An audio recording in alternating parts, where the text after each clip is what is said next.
Welcome to the BreakPoint podcast. In our Q&A segment, Ask the Colson Center. I'm Shane Morris, host of the Upstream podcast and one of the writers for BreakPoint. I'm joined today by John Stonestreet, president of the Colson Center and the host of BreakPoint. And today we're answering your questions.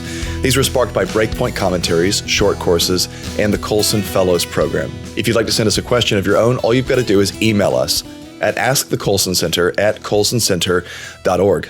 Well, John, we've just passed the anniversary, a dark anniversary of the Roe versus Wade decision. And there's a great deal of hope in the coming months. A lot of people have sort of built up around this Supreme Court decision that's coming down early in the summer. And this, of course, has raised questions about the history of abortion in this country and the best methods of engaging the issue and of reducing abortions in a concrete sense, because this will by no means be over, even if the Supreme Court, decides in the best way possible for the pro-life cause and actually challenges or strikes down Roe v. Wade. So to that end, someone has written into us asking a good question: whether it's true, as sort of pro-choice arguments often go, that the election of pro-life politicians isn't actually a good way of reducing abortions. In other words, that elections don't really matter on this front. That's the claim. So I'll read the question. I have a question regarding who to vote for looking at the issue of abortion. Despite the pro-abortion views of Presidents Clinton and Obama, abortion rates went down during their presidencies, far more than under Reagan, Bush, or Trump. Does this warrant voting for pro-abortion candidates? Yeah, it's a great question. There's been a Facebook meme that has been circulating that I think has confused a lot of people. Interesting, if you go to Politico fact check, or if you go to Snopes fact check, they both mark this claim as at least partially false. And their big conclusion is you cannot make these numbers equate to presidential policies. And they tend to point to three main reasons, and then I'll add a handful of other things to consider. The first is on the reporting of numbers. So the states are not required to report the numbers, and particularly under the Democratic leadership, these numbers do not reflect states like California, Maryland, New Hampshire. California could change the whole game just in and of itself, given what's happening there. So these aren't kind of hard, fast national numbers. The second thing that it's pointed to, and this is a really important thing, is the changes in sexual behavior that have happened over the last several decades, particularly the overall decline in pregnancies, the overall decline in teenage pregnancies. Now, certainly it's better that less babies are being killed, but it's not because we're better. We're somehow more sexually moral than we were. The onslaught of pornography, the rise of guilt-free sex through the widespread distribution of contraception has changed both the sexual behavior of younger people and pregnancy rates, and that's changed things really dramatically. So there has been, the more accurate read on the numbers themselves is a long, steady decline since the Reagan years. And when Reagan became president, there was a big decline in abortions, and then it's been a kind of a steady decline ever since. So that's been actually the big change that has taken place, is that there has been this long, steady decline that's reflected the sexual behavior and the pregnancy rates of Americans overall. And then the third thing is that who is president does nothing to reflect who is governor. Who is president does not reflect who is governor in a particular state and who leads the legislature in a particular state. We've said this for a long time. It's about to get even more important when it comes to, perhaps the overturning of Roe v. Wade, depending on what the Supreme Court does in the Dobbs case, is that what happens at the state level and what happens at the local level is far more important than who's in the White House on this. At the same time, it doesn't mean that who's in the White House doesn't matter.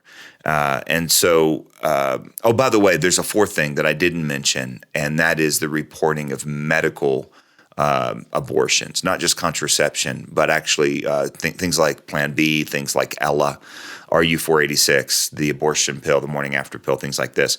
This makes a big difference as well because there's been a more widely available access to abortion-inducing medication, and that's not reported at the same rates as abortion. So why does it matter who's in the White House? The first is the normalization factor. There is something about the bully pulpit of the American leader and what he says is okay and what he says is not okay. This is the law being a taskmaster. This is a national figure having a culture-shaping power to normalize, at least with some folks. The second reason it matters is international funding. So while these numbers reflect state reporting and again are not comprehensive, not complete, and even Politico and Snopes refers to this kind of this claim that Democratic policies lower abortion rates, that does nothing to take into consideration things, for example, like the Mexico City policy, which of course is a political football that goes back and forth that determines whether or not federal international funding from the U.S. to other nations has as a condition the advancement of abortion as a form of reproductive women's health. And on the Strong Women podcast in the last administration, Sarah and Aaron interviewed the woman who, man, I may mess up the title, but it's the international ambassador for women's issues at large. And when they contacted the podcast and said, hey, this might be an interview is with the ambassador. And I said, look, you need to check on this because that's almost always a euphemism for advancing abortion worldwide. And they did. And there was they said a top to bottom commitment in that administration that particularly with international policy, it was not going to be international policy was not going to advance abortion around the world. And so that's a big difference, though, with what we've already seen out of the Biden administration, for example. And then, of course, there's just funding. There's discretionary funding that the president has for Planned Parenthood. There's discretionary funding that the president has for other things that can either advance ideological agendas or not advance those same ideological agendas. And this is a dramatic difference from one presidential administration to the next. So if you come to BreakPoint, we'll link to that Politico. We can also link to the Snopes article. But this is an important example of something else that we talked about, Shane, which is just do a quick fact check on some of these things. You may not be able to find what you're looking for, but a lot of times you will. And when decidedly pro-abortion fact checks, sources are saying that there's way more here, and it is not reliable to draw a line between who's in the White House and the number of abortions, then you should take that seriously and then maybe share that on Facebook. I also wonder, even if it were true in any sense, and even if there's sort of a claim you could establish there, I wonder about this association that we make so often between presidential administrations, which only last 4 years, 8 if they're reelected, and the outcomes in all kinds of different areas that could potentially down the road be affected by federal policy. I mean, you've heard of the term lagging indicator, and it seems like if you understand how legislation happens, how it gets rolled out, how it gets enforced, and how long all that stuff takes, it really is very implausible to expect, especially in the first term of a new president, for those kinds of things to show up in stuff like abortion statistics. I mean, it's not impossible, but you got to account for that. There are some things that do matter, but you're right. Most of those indicators don't. And not just in the first term, but I mean, given the breathless announcement of the job growth, which is proof that the economy is okay, which is proof that inflation doesn't matter, that we all saw in the last, I think, week and a half, pointing to job numbers from the last year, that would be an example of, hey, there's more to the story. Like, for example, the employment rate was incredibly high because of COVID. Then there was a vaccine, and now, people are hiring again. So there's just you're right. There's so many other factors. We do tend to give the who's in the White House far more. We tend to attribute it a far higher level of importance on policy issues and social outcomes than it deserves. Doesn't mean it doesn't matter. I like I said, for those 3 reasons I listed, I think it actually does matter that you not vote for a presidential candidate who is committed to advancing abortion. I think too that and this cuts both ways. This is going to be something that cuts both ways. To say that I am a person committed to a particular religious faith that has this position, and then I'm going to advance it over here, separating private and public morality. This is something that has affected the U.S. presidency for a long time, and so many administrations, including the last one and including this one. And to somehow say it only matters when it's my guy, it only doesn't matter when it's my guy, it only matters with their guy, is not legitimate either. But specifically, since the question is about abortion, that matters. I mean, it matters that there is a president that is a committed Roman Catholic in his language and his, practice, and then advances agenda items that is doesn't just disagree. This is not just a policy difference. This is something considered to be a grave evil. Then you have to ask questions about, what role does religious conviction have? What role does moral authority have? And that's a legitimate question, I think, to ask of any president. Yeah, I've often asked also whether in a hierarchical church like the Roman Catholic Church, there's any role to be played there by the clergy themselves when it comes to a politician who's literally advancing on a legislative and executive basis what the church considers to be a mortal sin. It's an interesting question to me, and it's one that I think has occasioned some controversy from within Joe Biden's professed church as well. Maybe frequently. I mean, and there are priests, obviously, that think they hold that task, that part of their job seriously, or that part of their calling seriously, and they're willing to take that stand. And then, of course, they're told that they're the ones that aren't the real Catholics. So it's you might want to, whenever anybody says they're not the real Catholics, you probably want to fact check that one too. And I guess I also have to say, since I pointed to Politico and Snopes, that fact checking sites need fact checking too. The need for discernment is multifaceted. Well, here's a good opportunity to exercise discernment. We talk all the time about how ideas have consequences, and we'll talk about these stratospheric, big, abstract ideas in worldview terms, but then people have to apply them to their everyday lives. You and I have to apply them to our everyday lives. And the next question is a great example of someone who's thinking through very deeply the application of certain Christian convictions about what the meaning of work and life and human dignity are. This person asks, there was a segment on Thursday's World and Everything in It that's produced by World News Group, by the way, and John frequently comes on as a guest. The segment was on legalizing gambling and its dangers and what the Bible has to say on it. Something that stood out to me was a comment regarding the gambling industry in Louisiana surpassing the oil and gas industry as the largest revenue generator in the state. The comment was that unlike oil and gas, gambling does not produce, it only consumes. This is similar to what David Bahnsen, the financial expert that's on The World and Everything in It every Monday, has been saying over and over. A society that only consumes and doesn't produce cannot survive. And people who are only consumers and not producers are losing the God-created dignity that comes with creating, producing, and providing for oneself and others, if I phrase that right. All of this brought up two questions that I was hoping you could provide some clarity on. Number one, setting aside the addictive side of gambling, from a purely entertainment perspective, does gambling differ at all from spending one's money on some other form of entertainment, like a movie or snowboarding equipment or a good imperial stout? Number two, on the production side of things, what is the meaning and purpose of hard work and producing if our worth and value transcends all of that and lies in the fact that we're made in God's image? Also, we know that there are those whose disability is such that they will never produce anything, and yet we know their value and worth is inherent and has nothing to do with whether or not they contribute to society in any material way. I guess I would sum it up by asking, how do the theology of entertainment, the theology of hard work, and the theology of the image of God all fit together? Thanks for taking the time to read this, and thanks for the fantastic work you do. Great question. We've written about this, so we'll try to find and dig up some of our commentaries that we've done on gambling. And I think some of the arguments that we've made on the legalization of marijuana fit here as well. But David Bahnsen's argument, I think, is exactly right.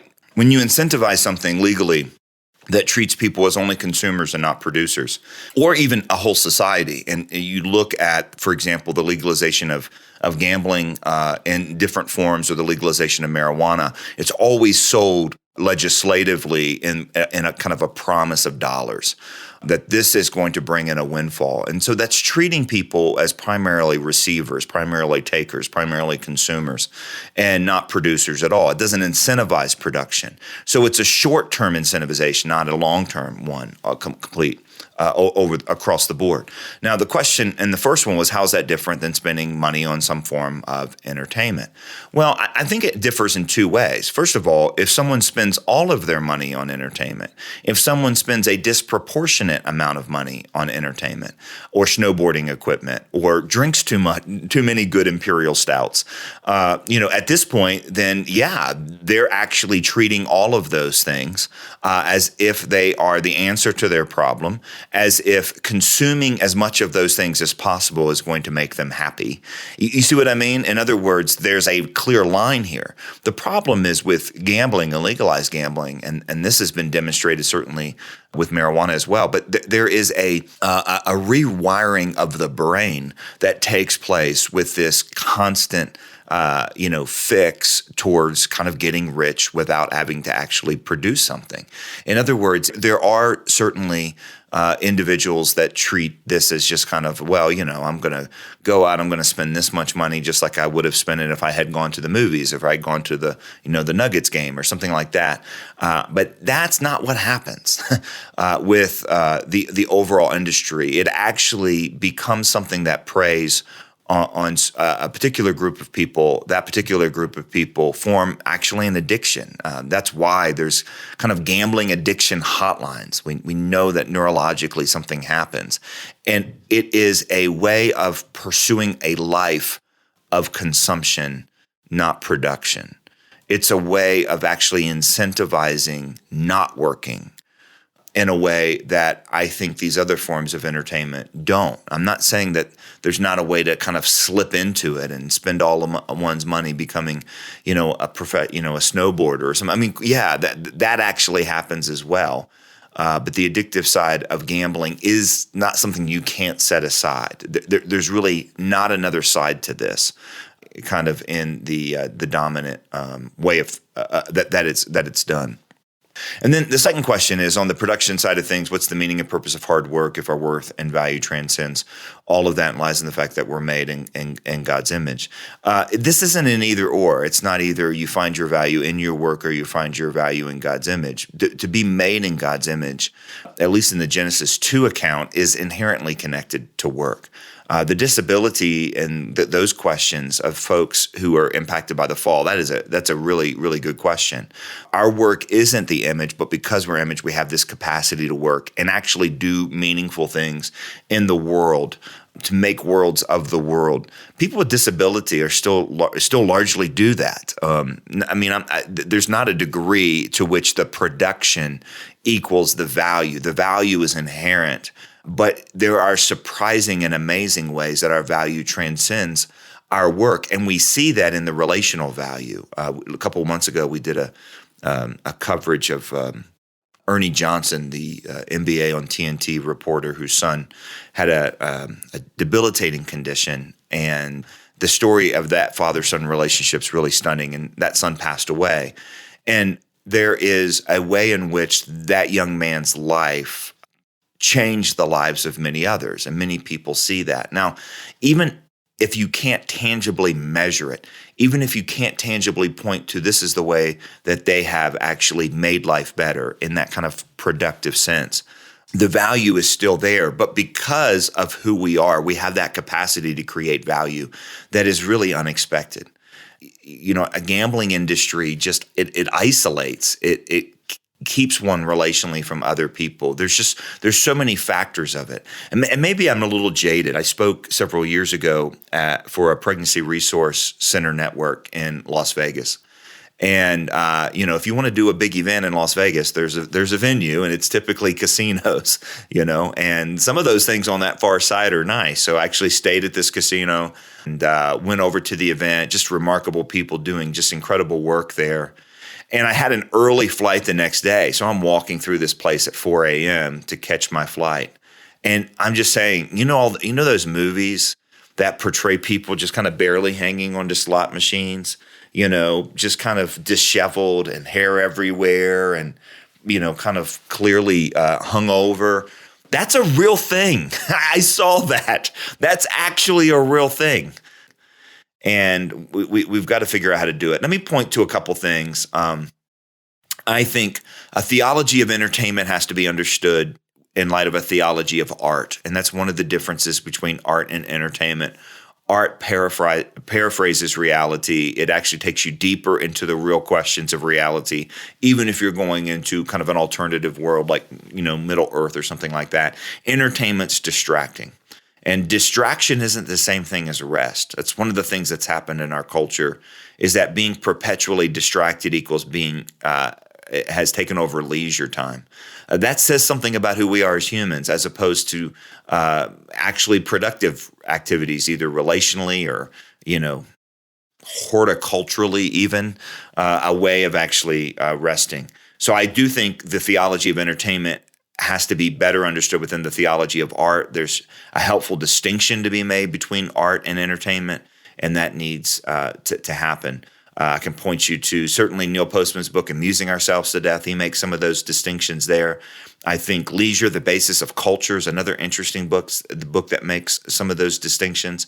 The theology of hard work, I think, again, needs to be understood in light of the theology of what it means to be human, because hard work is a way that we worship God. It's not a way that we build our own value.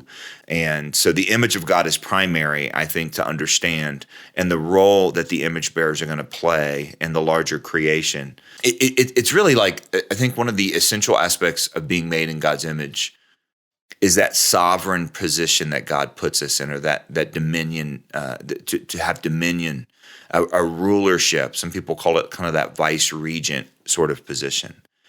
Because if someone is a sovereign, we just got a close-up look of this with Queen Elizabeth's 70th year. Is that what it was? 70th year of the British sovereign. Wasn't that didn't that happen last week? Did you? I have even less penchant for keeping up with the British monarchy than I do with sports. Wow, that's interesting. I'm not really sure. I somehow thought you'd be kind of a closeted Anglophile somehow, but. No, even when she is incapacitated for some sort of health crisis, or when she's asleep, or when she, if God forbid she ever slips into a coma, her ability to rule is separate than her position as a ruler. And that is something I think that gets really clearly communicated in Genesis 1 and 2, is that there is kind of overarching sovereign language attributed to God, which God then bestows on his image bearers. The language of ruling, the significance of the work of their hands. There's an actual position as being an image bearer of God that secures whatever production, the value of whatever production we do.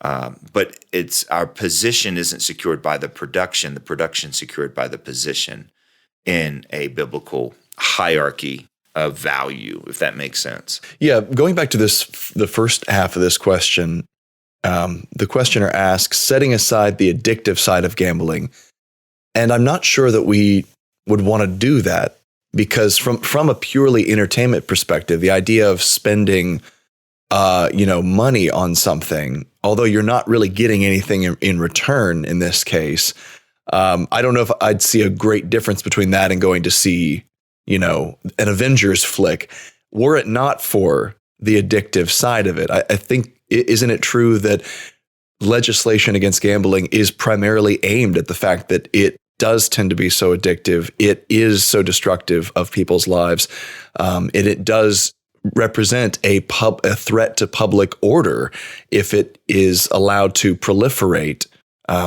because, and this is the argument, right? That it's allowed to, if it's allowed to proliferate and it is exploitative, it preys on people's, inability to do math, to their desire for material gain, for that, the whole fever that takes takes hold of you with that next pull of the slot machine lever, that sort of thing, or the next game of poker, that you have the ability to win back all that you've lost if you just play one more time, and that preys on people, and it results in great destruction in their lives. And so that's the addictive nature of gambling is the whole argument for right. Well, the exploitative aspect of it, right? In other words, the house doesn't get wealthy because of people who budget $20 over a weekend to go have a good time. The house gets wealthy because of the addicts, because of the addictions. And the exploitation of those addictions is really, what you do. I mean, look, we all get mad when we realize, wait, I didn't sign up for that. Why is there a $20 a month, charge on my bill? Or, hey, the cable company said that it was going to cost this much, and they just raised rates 3 times in the last year. Like, good heavens, we now have regulations against cable companies because of exploitative billing, when people don't realize they're signing up for one thing and it ends up being something else. Now, I think there's a level of personal responsibility in gambling, but I don't know if any of us are going to say, well, in the name of freedom, let's not keep cable companies, accountable. I guess there's some that do that. I just think there is a role for government regulation. I certainly think the government overregulates. Don't get me wrong, but we don't want. We think as a community that exploiting people and exploiting addictions is wrong, and we should, and that's why this is not a helpful thing. That's a good discussion. Very helpful. Well, we're going to take a quick break before answering more of your questions. Stay with us. Christians in America can't have a cultural impact without restoring the church through the recovery of the wisdom that we've lost. If we're to endure the crises of the 21st century with hope, the renewal of our minds and a fully formed Christian faith, well, they're not optional. They are the call of every serious believer who longs to seek first the kingdom of God. And the Colson Fellows is an on-ramp to doing this. The Colson Fellows are a diverse group. They're a courageous community of Christians. They're corporate CEOs and university professors. They're homeschool moms, teachers, pastors, ministry leaders. They're people that go to church. They're you and me. And they're all pursuing God's glory in every area of life. We're accepting applications for the new 2022-2023 Colson Fellows term. It's a 10-month deep dive into Christian worldview that's guided by peers and leaders to help you build a 3-year ministry vision for your location to equip you to stand in this time and in this place with Christian conviction and Christian love. For more information on the Colson Fellows program, visit our website at colsonfellows.org. Again, that's colsonfellows.org. We're back here on the BreakPoint podcast and our Q&A segment, Ask the Colson Center, answering your questions from a Christian worldview perspective. The next one, John, is important for parents. It's a question about helping kids interrogate entertainment for its worldview, on how to be discerning, to train that kind of eye for details and the message that underlies a lot of this entertainment. And, as a father of 3, soon to be 4, I guess 4 already, but she's not watching TV yet. This is important for me as well. This person writes in, I'm about to commence leading a discipleship community of teenagers, ages 11 through 18. The mission statement of this group is, we love seeing youth so hungry for Jesus, they treasure him in his word at every opportunity. One of the things I'd like to include in our weekly meetings is a segment called Culture Watch. This might take the form of looking at and analyzing a news item, a movie, book, TV, music, lyrics review, or something they've been taught at school. Ideally, I'd like this to be youth-led. And as such, I'm trying to develop a rubric to help them evaluate and draw out the important worldview questions as they look critically at their culture. Could you please suggest some good questions for achieving this? Do you have something your team uses to get to the heart of an issue and help them identify the worldview which undergirds that issue and how to reassess it through biblical worldview glasses? I'm familiar with the Columbo tactic, which I think will form part of it. but I'm after something that helps the kids get to the heart of the issue and not be trapped in the peripherals or emotions of a topic. Yeah, what a great question. Let me point you to a couple of resources. Obviously, BreakPoint commentaries can feed this really well. And one of the reasons is sometimes when we talk about teenagers and doing kind of a culture thing, we almost always limit it to pop culture. And the actual approach that treats pop culture as if it's all of culture is actually a problem. So a wider net like this, I think, is really wise. So kudos on expanding it beyond pop culture. You don't want to leave pop culture out, obviously, but you want to include it. Another great source is Axis. Axis can feed you a ton of content information in terms of what is popular right now and kind of what is behind it. So whether it's a new app, a new game, a new song, or something like that, you can find those guys at axis.org. There's a number of grids that I use. So when it comes to pop culture, when it comes to films or songs or television programs or games, things like that, one of the great grids, I think, and I owe a form of this to Bill Brown, I first got this from him, has to do with asking the questions that reflect, I think, Paul's instruction in the New Testament. Finally, brothers, whatever is true, whatever is pure, whatever is noble, whatever is of good report, think on these things. And there's a way to kind of turn that into a rubric. So 3 questions that I think apply pretty well to any sort of expression, particularly in the pop culture arena, is first of all, is it well done? This is a question of quality. This reflects the biblical requirement of excellence. There's a lot that happens in popular culture that is really well done. There's a lot that happens in quote unquote Christian subculture that is not really well done. And so that question about is it well done? The second question, the first one having to do with quality, the second one having to do with content. And that question is it true? Here, the standard, of course, or what is the message? And the standard, of course, is truth. Anything less than telling the truth is not okay and needs to be pointed out. And when you talk about something like a movie, it can be right on this thing and wrong on this thing. It can be sympathetic to something we've had an experience with, but then, sell ultimately a belief that's not true. This past week, we had an interesting conversation with one of my daughters about this, about some of the kind of the popular sloganeering that have been adopted even into progressive Christianity, like, have the courage to be you, or, take care of yourself. And there's nothing inherently wrong in and of themselves. Like obviously we should take care of ourselves. We should be stewards of our own minds and bodies. But in a true perspective of life in the world, the priorities of Oprah and Elizabeth Gilbert of Eat, Pray, Love aren't the same priorities of seek first the kingdom and his righteousness.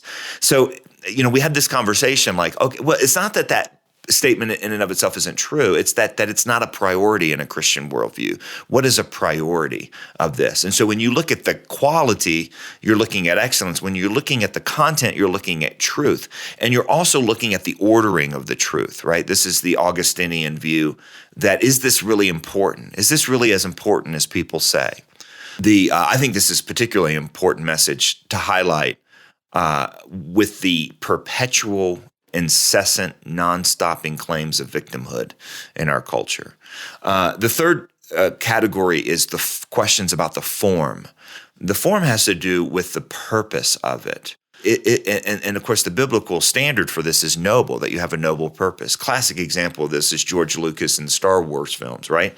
If you look at the originals, particularly in the 70s, and of course, you wouldn't want to use this as an example with these kids these days, but there's a classic example here, which is you look at the quality of those films. It blew everyone away. No one had ever seen anything like that. You could talk about Avatar. Quality was just unbelievable in terms of creativity.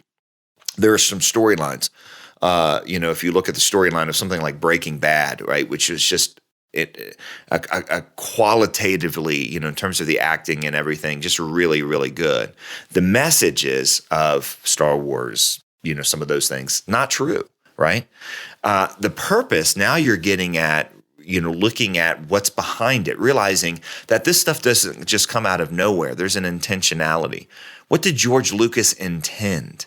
Well, he said it in a number of interviews that he wanted, as a Buddhist, to help young people think about spiritual issues.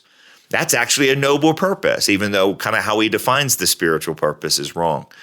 You can go, to all kinds of other examples of what people are intending by producing something. Whether that purpose is hedonistic, whether that purpose is Marxist, whether that purpose is narcissistic, you can dig at that. And the good news is that the same technology and information age that confronts us with these entertainment messages nonstop also give us access to behind the scenes things that you can dig up with a little bit of research. So that's a 3-part grid that I have always found really helpful, really simple, really easy to go at. Another set of questions that can apply more broadly really to anything are kind of the fundamental worldview questions. And there's a different way to frame these worldview questions, but they're really, really helpful, and they can be turned around and applied to a public policy, a legislative initiative, a movement like, Black Lives Matter or Occupy Wall Street or Antifa or, right-wing nationalism. You can apply all of these. And there's kind of 2 sets of these questions. The first set are just what philosophers call the ultimate questions. And I think they can be summed up in origin, identity, meaning, morality, destiny. So origin, where did everything come from? What's it assuming about where everything come from? Not everything will assume something about where everything came from. But you know what? An awful lot of climate legislation are examples about legislation having to do with LGBTQ issues. They're going to assume the sort of world we live in, and that question of origin is actually going to be important. Where did everything come from? Is there a God? And that's the origin question. Identity is, what does it mean to be human? Who am I? What gives me value? Where is human value sourced? Listen, we make hay on breakpoints on that question almost every day. What does it assume about what it means to be human? Almost everything we do goes back to the image of God and how something either reflects or denies intrinsic human value. Morality, 2 forms of this question. How do I know what's right and wrong? And who sets the rules? Who's responsible for making the rules? Who decides? The who decides question is really important. Is it the cultural elites? Is it the bourgeoisie? Is it the proletariat? Is it the oppressed minorities? These are, this will uncover all kinds of things. Meaning, what's the point? What's worth living for? I love the Augustinian version of this. What is this saying? What is worth loving? What does this film, song, legislative speech, policy proposal, sermon say is worth loving? And then finally, where's history? The destiny question is, what happens when we die? That's appropriate from certain movies, but the where is history headed is the public policy version of this. Are we headed to catastrophe? Are we headed to utopia? Those are very, very important worldview indicators. So those are 2 grids. Let me give you a third one that I use a lot. I think this one's super easy, super helpful, and this is Chuck Colson grid. The Chuck Colson grid, really 2 questions, and you can get at a heart of a lot of things. Every election, we propose this as a grid by which to understand politicians and their agendas. First question, what's wrong with the world? What's the thing that has to be fixed? Second question, who can fix it? When President Obama said that if he were elected, the seas would start to rise and the temperatures would drop, and you know what I mean? The seas would drop, right, along with the temperatures. Is that what seas would cease to rise? Yeah, it was. Yeah, the sea level rise would stop. It was like, wow, that is taking an awful lot of credit. The promise, make America great again. That assumes what's wrong and what that we could do it. Talk about a lagging indicator. I mean, you're going to change the geography of the earth in 4 years, exactly. 8 years. There's so much to be, Oz Guinness said this at our event, that the last 2 presidential candidates, President Trump and Biden, I can't remember what was Biden's slogan. That says a lot that we can't remember the slogan. Biden's slogan. Wow. I can't remember what it is. But anyway, he made the interesting point at our talk in Phoenix, and we might be able, when we did an event back in January, and he said, the last two have promised to make, essentially it was the same thing. Like, let's make America great again. We're going to get back. There was this promise that we were going to be restored to some greatness without ever articulating what it was that made America great, if it ever was in the first place. And that's a really important way of looking at this question. What's wrong with the world? What went wrong? And how can we fix it? And who's responsible? The political illusion is thinking that all problems are political and all solutions are political. So that's, I think, a very, very helpful grid in terms of understanding kind of the worldview implications of a whole segment of culture. So anyway, those are three sets of grids. I think they're all really helpful. I don't know if you got anything to add, but that's what I use. Well, I looked at Biden's slogan, and the first picture I saw was a sign on the bus that said "No malarkey." So I think that was no malarkey. I think that was the slogan. No, I have no idea. I can't remember what it was. Yeah, I think that goes. I think that goes back. That reference. That was one of those memes. It's fact check that. That was not the real slogan. No, it was. It's a Scrantonism that became popular. I think that those are all very helpful. In fact, I recall on many occasions using Chuck's grid. It's very helpful as you walk into a piece of entertainment, especially a meaningful song or a movie or a TV series or something like that. Breaking Bad would be an example. You could even use Star Wars as an example. There's always going to be at the beginning, there's an inciting incident. There's going to be a presentation very overtly of something that's wrong with the world or wrong with the galaxy, as it were. Songs of, sad songs of lament. Johnny Cash did a lot of this kind of stuff. They're going to be presenting something that's wrong with the world. And songs won't always come around to resolving that. A lot of times they just sit in the wrongness of it because that's what you do when you sing the blues. But the point is that many of these presentations of what's wrong with the world are going to tell you something right off the bat. And then there's going to be a conflict, which ultimately reaches a resolution of some kind between the forces that are portrayed as good and the forces that are portrayed as evil. And that's going to tell you who is supposed to fix it and what fixing it looks like, what the solution to the problem with the world is. Anybody should be able to answer those pretty clearly, unless you're watching a film or listening to a piece of music or reading a novel that is truly nihilistic. And I think there are a number of those where the point is to kind of shock you into saying, oh, nobody was the good guy, nobody has the solution, and nothing has been fixed in the world. It's just the same. Like recently, Gabby and I watched, and I know I'm going to make some people angry with this, but we watched the Grand Budapest Hotel. Wes Anderson has a really fun and quirky way of doing these films, and you may disagree, but I thought that it was kind of nihilistic because in the end, the point is everyone around me who believes in stuff becomes awful. So the way to navigate life is to be like Ralph Fiennes' character, which is to just, be exquisite with everything, darling. Enjoy your champagne, enjoy your sexual partners, enjoy your posh life, and make some people happy along the way. That was sort of the message of it. That his lifestyle was the solution to it all, and that is the kind of analysis you can do. It's utilitarian at the most, or possibly nihilistic. Yeah, so you can read those kinds of things in everything. And I would be careful to say, I don't think that makes something bad or not worth watching necessarily, especially if you're aware of it.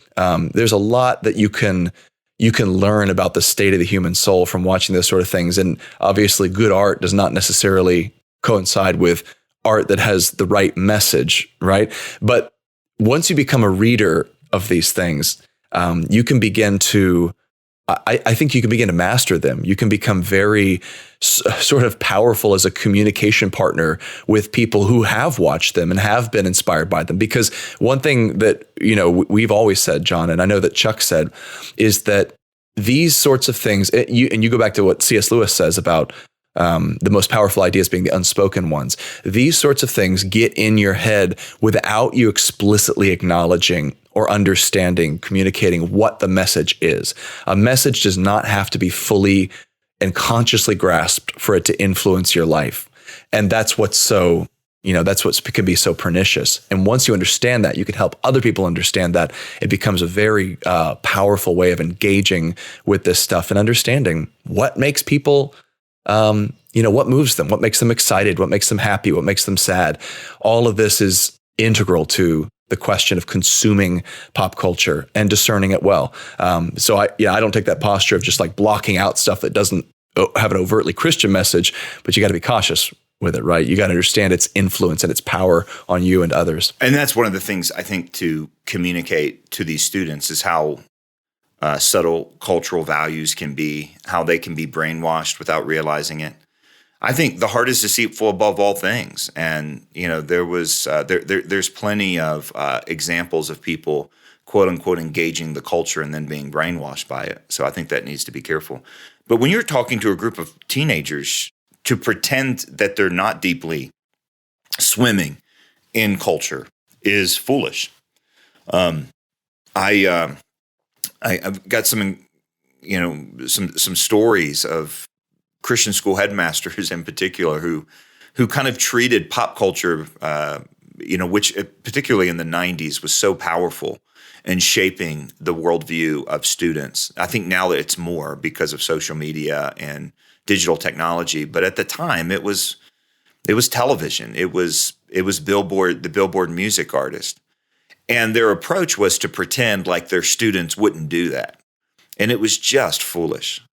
And their line was, we're never going to bring that stuff into our church.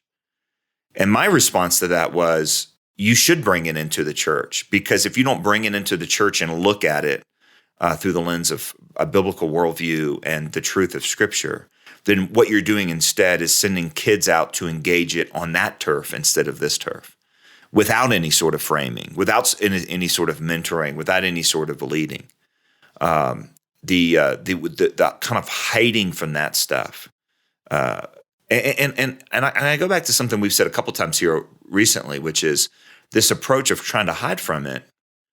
I think gives students, and I think actually entire churches, when for example, if top stories that are happening in the world that affect our lives in profound ways are never addressed from the pulpit, that just increases this inherent secularism, which says religion is personal and private, and the Bible doesn't have anything to say about that stuff.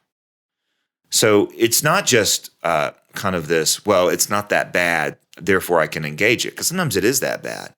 It is listen, can the Bible really speak to all of life? Can the Bible make sense of where life is lived for both the believer and the non-believer or not? And I think we've given a lot of people the impression that the Bible just doesn't have anything to say about most of life. And Dorothy Sayers said that's one of the reasons that modern man finds Christianity so implausible, is that we only talk about it and apply it to 10% of life. And who's interested in any sort of philosophy that has nothing to do with 90% of life? I think that's an important thing to consider. So.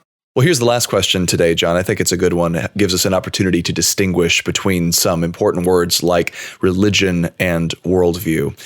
Why does the Christian community never seek to frame the LGBTQ views as a religion, specifically in this country and in this cultural moment? It seems like a missed opportunity to me. It boils down to one group forcing another group to change their beliefs about reality. You've brought up several times that no one would ever think twice about forcing a Jewish bakery to produce a Nazi-themed cake or a Muslim bakery to produce a Christian-themed cake. Why has this not been brought to bear on the LGBTQ issues? The LGBTQ community has particular beliefs about reality that are in direct conflict with the Christian belief about reality. And they try to force Christians to change their beliefs about reality. Perhaps I've missed it, but it seems to me that this is never framed this way when engaging the wider culture on the issue, nor during legal challenges. Why is that? Well, I think defining a religion as having particular beliefs about reality is probably not a precise definition of religion. I think what you're actually talking about here is worldview, and that's something that you brought up, kind of telegraphed there in the question, and I think that's right. But I think the punchline here is why do Christians never frame it this way? I just think That's wrong. They do. It has been done. It's done over and over and over. Many of us try to do this all the time. Specifically, the example in the middle part of the question about the cakes.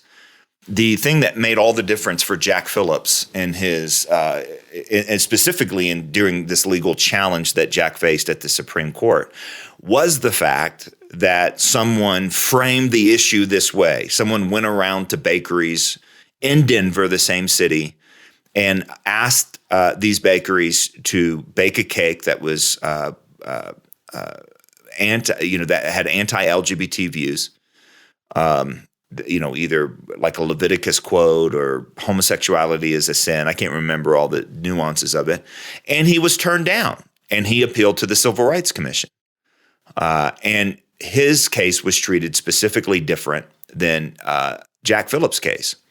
And in the Supreme Court decision, the Masterpiece Cake Shop decision, in which Jack was exonerated, not really on free speech grounds, which is really where we've got to get to eventually, but because what was clear to most of the justices is that the state had maligned Jack and his religious beliefs unfairly in ways that they did not treat pro-LGBTQ views.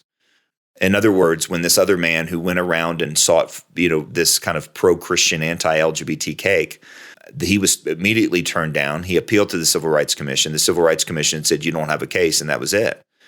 Jack's views were called horrible and all that sort of stuff. So I think it was 4 or 5 of the justices, because there was a lot of opinions and concurring opinions in that case, specifically mentioned the work of this man, Bill Jack, in doing that. In other words, he did exactly what the question says that no one's doing. You look at, Ryan Anderson's book, When Harry Met Sally. You look at my book on same-sex marriage. You look on kind of the things that we have talked about over and over and over on this issue. So I guess I don't understand the question. Now, if you're asking why doesn't the mainstream media accept this version of the events, that's another question altogether.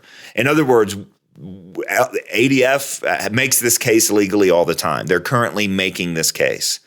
That this fits into the category of deeply held beliefs. I would quibble with the idea of calling it religion. I don't think that's actually helpful, particularly in a cultural moment like ours, when anything that is considered religion is considered personal and private and doesn't have anything to do with life in the world. But the issue is being framed this way. It's being framed this way in academia. It's being framed this way in legal challenges. It's being framed this way on a number of levels. And the difference isn't whether the claim that LGBTQ community has particular beliefs about reality is in fact true, because it is. It's what we've seen is a cultural shift. And this is something that we talk about in depth in one of the chapters in A Practical Guide to Culture called Identity After Christianity. In other words, that the most significant shifts that have taken place in American culture in Western culture, but specifically American culture over the last several decades, isn't a moral one. It isn't just that things that were once considered right are now considered wrong and vice versa. Christians who try to address these issues on a moral level, that this is wrong and we shouldn't allow it, that's not how it's being done. That's not how it should be done. And the reason is because the moral shift, although it's real, although it's happened, is not the root of what's taken place. It's the fruit of what's taken place. What's fundamentally taken place is an anthropological shift, not a moral shift. It's not just a shift in what we think is right and wrong. It's a shift in what we think it means to be human. And that's at the root of the legal challenges. So whereas religious belief was protected from the state, now the state is protected from religious belief. And that's not because the language has changed. That's not because there's new language in any of our founding documents. It's because of a philosophical shift that has taken place where religion doesn't deal with reality. So that is, where religion is not seen to deal with reality. So what's behind this? why these arguments that are being made over and over and over, and I'm not saying they're being made as much as they should be. I'm just saying that this case has been made, incessantly, and why it's not being heard is the right question, not why it's not being done. Because in my view, it is being done. Maybe it could be done more, maybe it could be done louder, maybe it could be done more cleverly or better, or in new areas. But it's clearly being done. The question is, why isn't it being heard? And that's really the fundamental question of Christian engagement with culture right now, which is not whether Christianity is true, but why isn't Christianity and Christian moral claims and Christian truth claims, why aren't they believable anymore? It's a question of plausibility, and that plausibility has shifted dramatically in America. Yeah, and it's a question of what the social imaginary, as I think Philip Reef would put it, and this is, all dealt with in Carl Trueman's book, Rise and Triumph of the Modern Self. I have not read Philip Reef. I have read Carl Trueman, and his summary is very helpful. The idea of true worldview neutrality in the social and political spheres is untenable. It simply is untenable because worldviews make incompatible claims about human personhood and ultimate reality, and what's good and fair and true and right, and what's perverse and what's wrong and what's unacceptable in society. We have embraced, though, the idea that religion, like you said, is a privatized thing. It's something that you do in the privacy of your home, your heart, and maybe your Sunday services, or Saturday services, or Friday services to cover all the monotheistic religions, and those are recognized by our culture as private affairs that people can engage in. The LGBTQ movement has laid claim to public morality, to being something that is true of everyone, for everyone, and to which everyone must be held, and to which everyone must abide by. This idea of fairness. Identity is the core issue here, though.